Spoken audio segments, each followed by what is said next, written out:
So we're here at the Exhale Dive Shop, the newest shop in Jupiter, Florida. In my opinion, the best. Eric is the only person that I have ever kind of trusted to work on all my guns. Like I would literally call the shop back in the day and be like, is Eric there? And if he wasn't there, like, I was waiting for Eric to get there. Now I'm always here. Now you're always here, that's awesome. I have to be. This was my first spear gun that I ever, this was like my first real spear gun. Green handle, 120. This is the gun that put Rob Allen on the map. We're gonna refurbish this thing today and then take it out spearfishing for the first time in 10 years, 12 years. I didn't take this thing in the water for the longest time because I was literally like afraid to lose it. What do you think about this one? Yeah, we can. What's easier, I kind of quicker? hate those things. You hate this thing. But it'll work. It'll get you by. Definitely better than this one. It's significantly better than that one. I would just put it right in the front. Leave this there. Will it clamp on, pop off? It should. I mean, this dovetail's pretty Ready. grody would be the word I would use to describe it. Probably hasn't been rinsed the last time. I would just put this right in the Should do his best, right in front of that. On Rob Allen's, I find the reel being farther forward is easier to wrap your line on here. Sometimes when the reel's real far back, it's hard to get the line Yeah, that makes sense. Make that big bend. All right, we're gonna set this up with this Aussie reel and see what happens. I've never used one of these before. I've had this thing for a while, so I'm stoked. The nice thing with these is they're super easy to put on. Cool, I like it.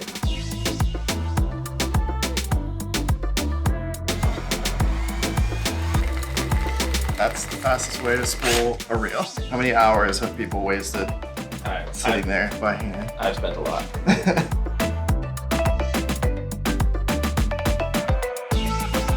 Wait, what the f is that?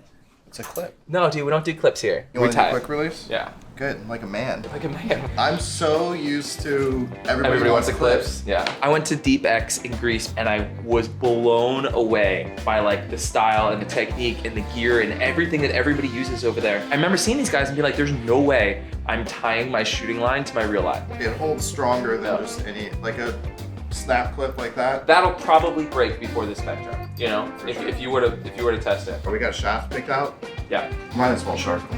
Sharpen them.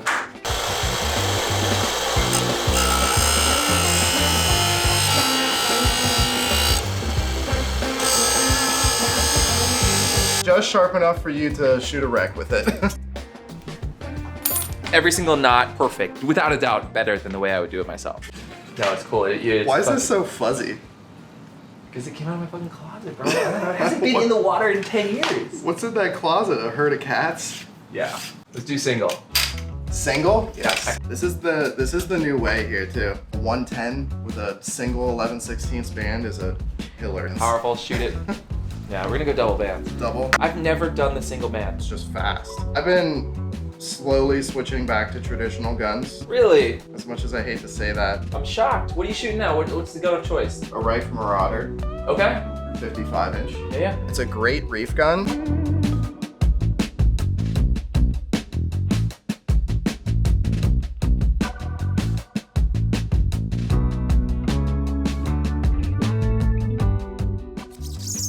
So how'd you set me up here? Like totally stock? Right, like just so you get it off the shelf? Because that looks pretty small. much. We're looking at it. I mean, it's a 120 centimeter gun.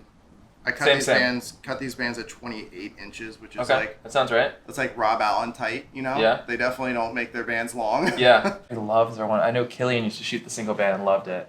It kind of slaps, especially with a single wrap, because you're not shooting past a single wrap. I mean, with a single wrap gun, you're shooting fish inside of 10 feet. But I would stick with 2 bands for now.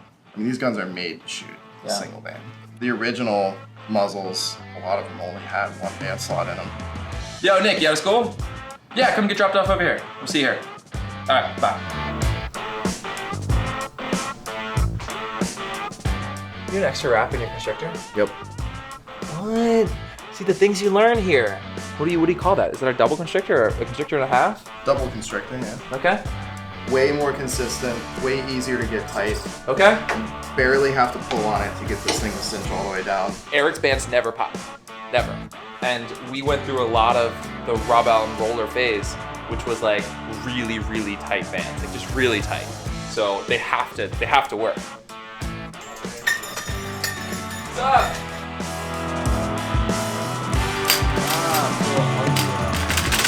It's sick, dude. It's gotta be touching. Wait, no? The thing always works. There it is. It's good now. Is this what you're using today? Yeah. You know what? It's got the stainless steel safety. That's because you put it on there. Did I? You put that in there. Yes. Because it was sitting on the Jupiter at the Stewart Inlet, sitting in the side of the boat, pointing up, and it just fired. And the shaft went straight up in the air, and then came back down, and then I came and you put the new sear in it. Nice.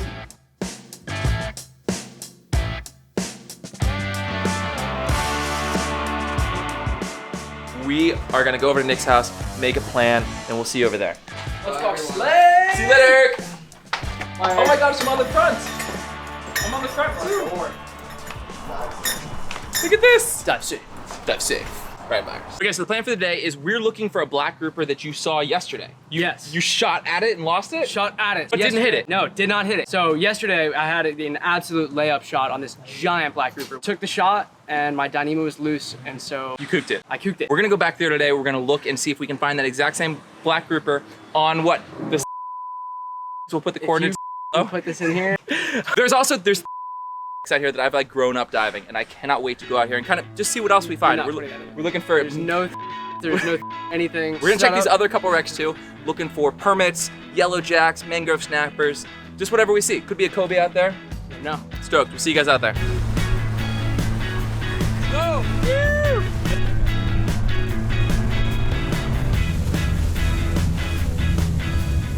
South Florida has one of the coolest artificial reef programs I've ever seen.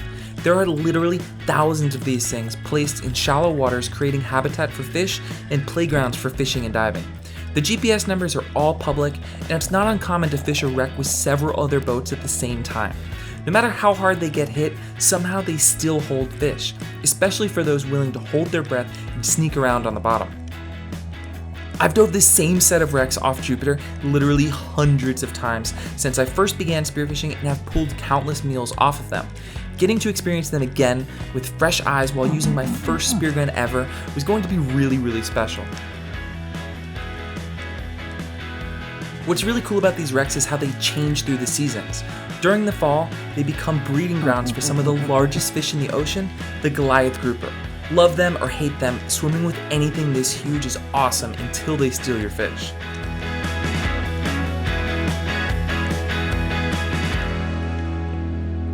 Visibility out here changes a lot, and you can't always see the wreck from the surface. One way we know when we are close is to follow the bait fish.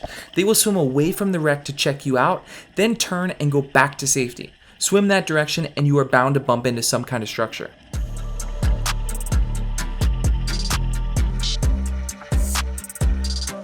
Sometimes I like to do blind drops in the middle of the sand while I'm drifting between wrecks.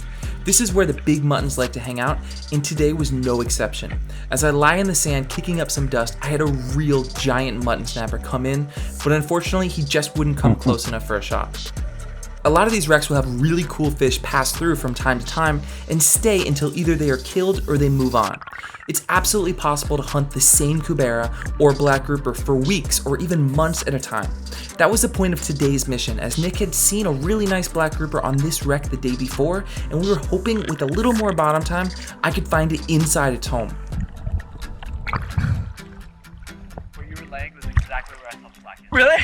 Exactly where I saw it. Where'd it go? In the inside? Yeah, I'll show you where he went. Justin, bring the light over here. It's from the front over the entire thing straight at me. I had an easy shot, and then he turned and he went right in sideways, and it was Like up under the bow. I'll show you where.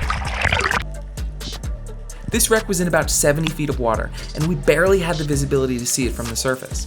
When we did spot it, we had to swim against the current while breathing up to make the drop. What we should have done is locate it and then get dropped back up current so a proper breathe up could be done. Knowing how to drop divers up current and how to time your dives to intersect the wreck is one of the most important skills that you can learn.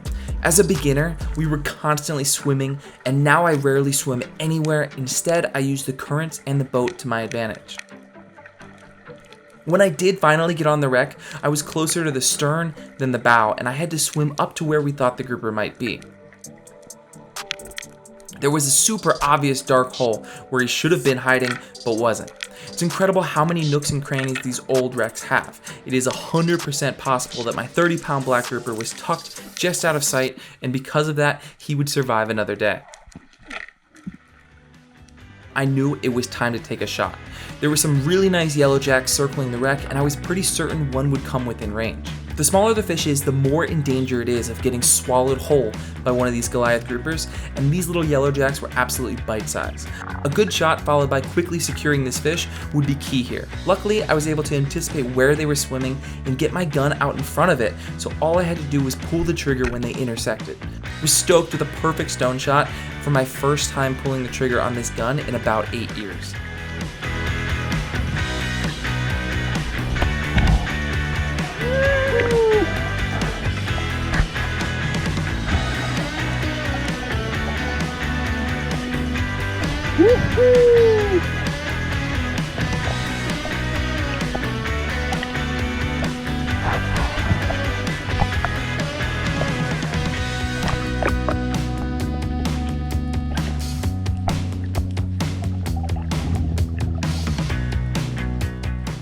This wreck here is known as the official Goliath grouper breeding spot. They gather here every year and photographers come from all over the world to photograph them. All I care about here though is the permit. I used to captain a dive boat in Jupiter, and during lunch I got an hour each day to freedive this exact same spot. I have shot more permit on this wreck than any person should. I know that they love to post up right here on the bow, out of the current, just like this guy. Permit fight like crazy though, and always seem to be getting eaten by either the Goliath groupers or the sharks. So I knew I needed a really good shot here, and even then, shooting something this close to the groupers was a huge risk. Unfortunately, I didn't stone this fish, and I knew that I had to get this thing away from these things or I was gonna lose both my fish and my shafts. You can see there in the video that I immediately turn and swim away while also grabbing a hold of my reel line because I don't want to let any of that slack go out so the groupers can eat it. You can also see that that single wrap of line that I decided to put on my gun earlier made all the difference here in the amount of distance that that fish was able to swim away from me.